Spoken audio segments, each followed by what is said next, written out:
Hello my friends and welcome back. Thank you very much for being with me again today. The presidents of Russia and France had a little conversation Sunday, which is today, and they talked about the security of Zaporizhzhya nuclear power plant.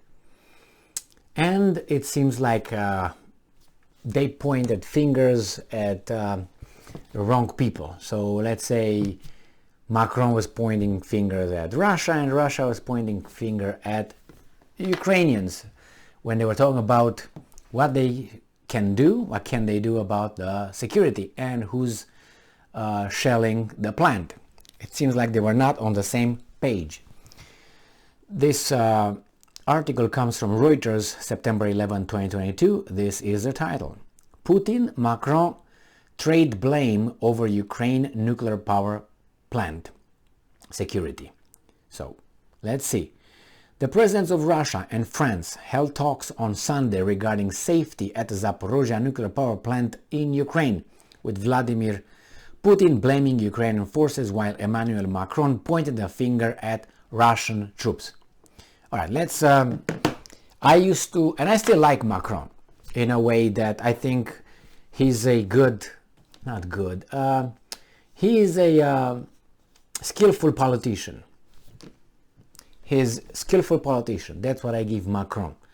But he lost he lost whatever admiration I had for him as a leader when he, due to some criticism brought by Zelensky to his communication with Putin, he stopped talking to Putin.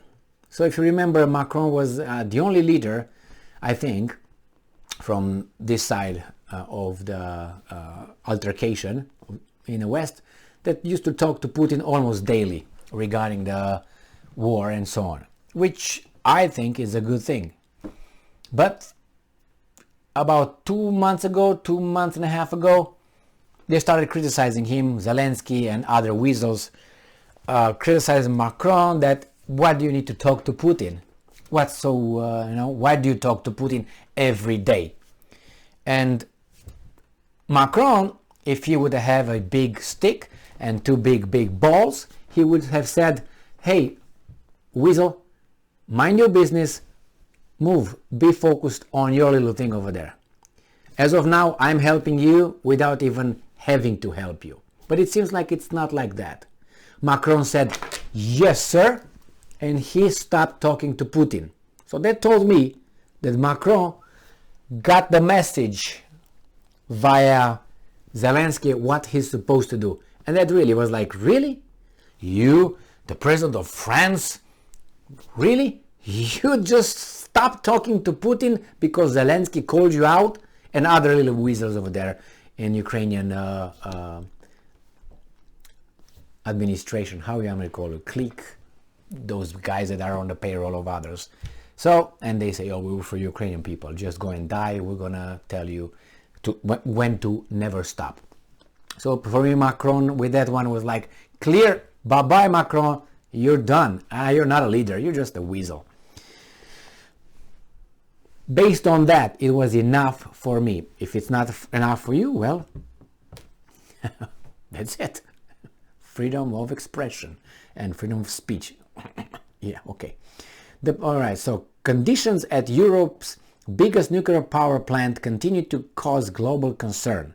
Russia and Ukraine accused each other of shelling around the Zaporizhzhya plant and thereby rising a catastrophic release of radiation, risking a catastrophic release of radiation. As I always say, que bono, who benefits? Russia took over that plant. It's theirs. Why would they bomb it? Why would they hurt it? Unless they're just illogical, stupid, from the cave just arrived from Siberia, which the West portrays them as such, and they are like that because if you ask a lot of people, they say, yeah, that's the way they are. So they are like that. It fits the narrative. Now, if we are normal people, we say, it would not benefit these guys a bit. Would benefit the other ones. And on the other hand, the other ones, which is the Ukrainians, want that back. So they are the ones who Try to take it back. How do you take it back? The Russians put around their military. I would do the same thing. Who knows who comes over? The Poles and take over? Some terrorists? You know what I mean? So it has to be guarded by military. In this case, who took over? The Russians in 10 days after their invasion or special military operation. So those guys want it back. So those guys are on the offensive. Is it risky? Yes, it's risky. What can be done?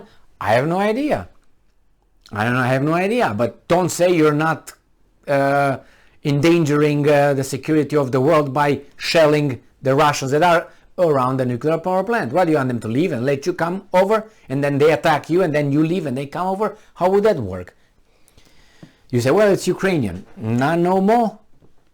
So, separate readouts from Russia's Kremlin and the French leader's Élysée Palace highlighted the difficulties in trying to find an accord to ensure safety at the site. And I'm quoting, the Russian side drew attention to regular Ukrainian attacks on the plant's facilities, including radioactive waste storage, which is fraught with catastrophic consequences, said a statement published on the Kremlin's website. It called for I'm quoting, a non-politicized interaction on the matter with the participation of the International Atomic Energy Agency, IAEA. In its statement, the French presidency said the occupation by Russian troops of the plant was what was putting it at risk.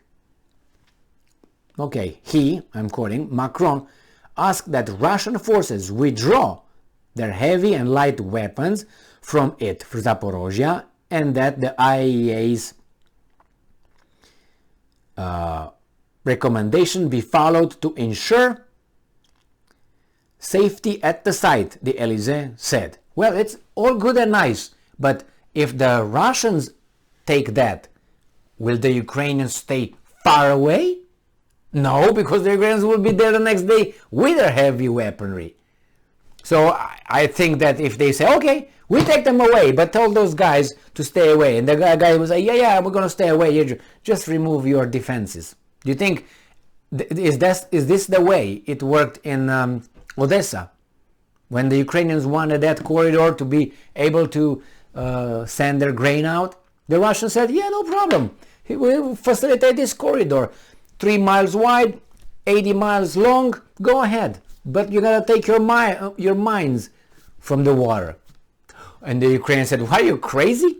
Now, in that case, the Ukrainians are the Russians now. Are you crazy? Once we get our mines out, once we take our heavy equipment away from here, you're gonna be on us. You're gonna just have a little landing in Odessa. Once we take our heavy weaponry, you're gonna be on us the next day with your weaponry. So, are you crazy? We're not gonna do this. So tell me, how can you facilitate that? I have an idea. Why don't you bring some NATO troops? They all move aside and the NATO troops will go around and they will facilitate a perfect security of that. It was a joke, by the way. Alright, the IAEA has called for a security zone to be established around the site. On Sunday, the agency said a backup power line to the plant has been restored, providing it with the external electricity it needs to start its reactors and defend against the risk of a meltdown. State agency had earlier said it halted operations at the plant as a safety step. Macron will remain in contact with Ukrainian President Volodymyr Zelensky as well as the Director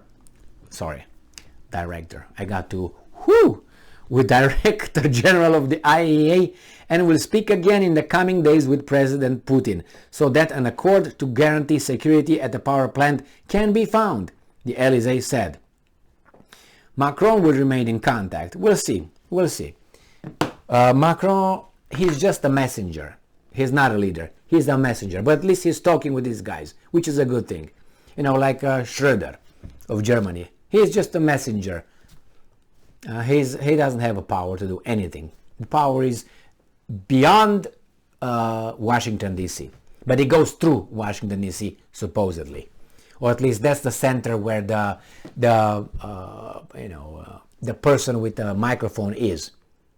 The problem is he's got the script from somewhere else. So Washington has the microphone, the speaker is the Ukrainians and French president and chancellors and so on, and then the script comes from the big interests that are banking, energy, military, and philanthropists, if you know what I mean.